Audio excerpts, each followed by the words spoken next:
Why do atoms bond? The secret begins inside every atom's desperate need for perfect stability. An incomplete outer shell is an unfinished story. Atoms will do anything to fill that void. The golden rule: most atoms strive for 8 electrons in their outer shell, the octet rule. Neon's full outer shell makes it so stable it refuses to react with anything at all. What if an atom just gave its electron away? That's exactly how ionic bonding begins. Metal atoms lose electrons to become positive cations. Nonmetals gain them to form negative anions. Ionic bonding isn't just one pair. It's a giant repeating lattice held by electrostatic attraction. Magnesium oxide and calcium fluoride also form by electron transfer, gaining octets just like noble gases. Each ion in the lattice is held by all its neighbors, creating an incredibly strong crystal. Ionic crystals are strong, but brittle. A blow shifts the layers, and like charges repel, shattering the lattice. Why does salt melt at a very high temperature? Because enormous energy is needed to overcome the strong ionic bonds. When molten, ionic compounds conduct electricity. The ions are free to move and carry the charge. Dissolved in water, ionic compounds separate into mobile ions, making the solution conductive. Lattice energy measures the strength of ionic bonding. Breaking that lattice demands a huge amount of energy. Cations with higher charge and smaller size have greater polarizing power, distorting nearby electron clouds. The greater the ionic charge, the stronger the attraction.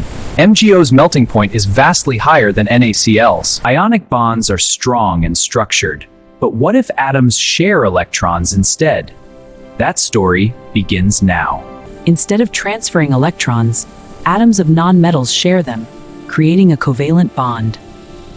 A single shared pair is called a single covalent bond. One line, 2 electrons. Each chlorine atom shares 1 electron, forming a single bond. The unused electrons become lone pairs. Dot and cross diagrams show bond pairs and lone pairs, using different symbols to track electron origin. Sometimes atoms share not 1, but 2 pairs of electrons, a double bond, like OO in oxygen gas. Carbon dioxide showcases 2 double bonds. Each oxygen shares 2 pairs with the central carbon. Ethene's double bond between carbon atoms is 1 sigma and 1 pi bond, stronger and shorter than a single bond.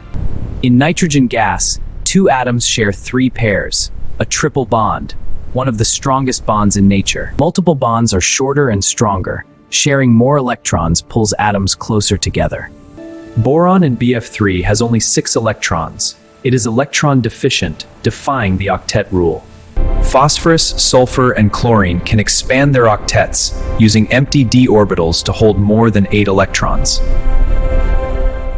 A coordinate bond forms when one atom donates both electrons to an empty orbital. NH₄ is a classic example.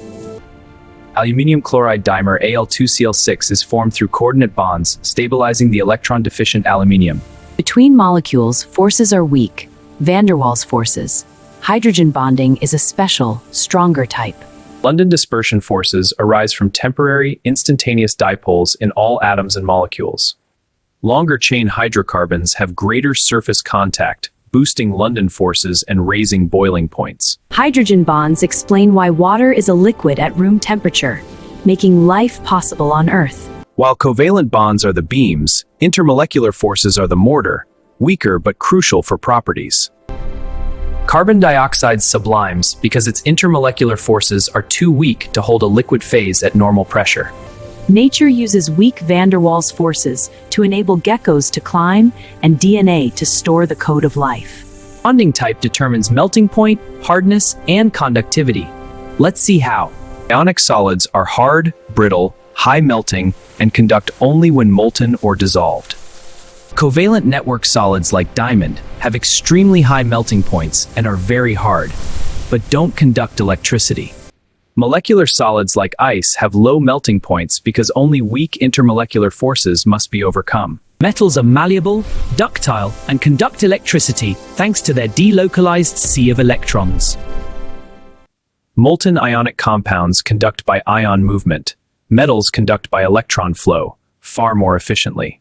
Chemical bonding unites the periodic table. Metals, nonmetals, and metalloids each play their part. Graphite conducts electricity along its layers, unlike diamond, because of delocalized electrons between the sheets. Every substance's identity flows from its bonds, from strong ionic lattices to the whisper of van der Waals forces. We've journeyed from the quest for a noble gas octet to the vast landscape of chemical bonding. Ionic, covalent, metallic, and intermolecular forces each explains how and why materials behave as they do. From the salt in our food to the circuits in our phones, bonding creates the world around us. What if hydrogen bonds didn't exist? Water would be a gas, and Earth would be a lifeless desert. Without the metallic bond's sea of electrons, our entire electrical world would grind to a halt. The same bonding principles that build a grain of salt also sculpt the minerals of distant planets. Why do atoms bond? For stability. And that simple drive produces the staggering complexity of our universe. Now you understand the glue of the universe. Stay curious and keep bonding with knowledge. Thanks for watching. Share the wonder and never stop asking why.